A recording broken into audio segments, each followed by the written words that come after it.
Adhik Ravichandra sir டைரக்ஷனில் good bad ugly படத்தில் Ajithkumar sir நடிச்சிருந்தாங்க.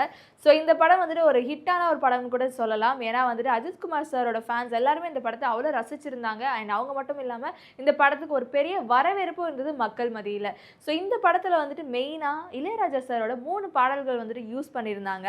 இளமை இதோ, ஏஞ்சோடி மஞ்சக்குருவி, ஒத்த ரூபா தர இந்த பாடல்கள் வந்துட்டு இந்த படத்தில் யூஸ் பண்ணியிருந்தாங்க. ஸோ இந்த பாடல்கள் திருப்பி வந்துட்டு ரீட்ரெண்ட் ஆச்சுன்னு கூட சொல்லலாம். சோஷியல் மீடியாவில் எல்லா இடத்துலையும் வந்து இந்த ஒரு பாடலுக்கு வந்துட்டு திருப்பி டான்ஸ் ஆட ஆரம்பிச்சாங்க. அதுக்கு காரணம் குட் பேட் அக்லி படம் தான். ஸோ இளையராஜா சார் வந்துட்டு இந்த பாடல்கள் மேலே வந்துட்டு கேஸ் போட்டிருந்தாங்க. ஏன்னா இந்த பாடல்கள் என் பெர்மிஷன் இல்லாமல் யூஸ் பண்ணியிருக்காங்க அப்படின்னு. ஸோ கொஞ்ச நாள் கழிச்சு அந்த கேஸை பற்றின ஒரு விஷயமும் வந்துட்டு வெளில வரவே இல்லை. ரொம்ப சைலண்ட்டாகவே இருந்தது.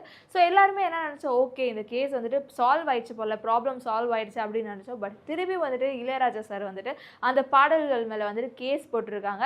ஸோ அதுக்கு சென்னை உயர்நீதிமன்றம் இடைக்கால தடையை வந்துட்டு விதிச்சிருக்காங்க அந்த பாடல்கள் மேலே.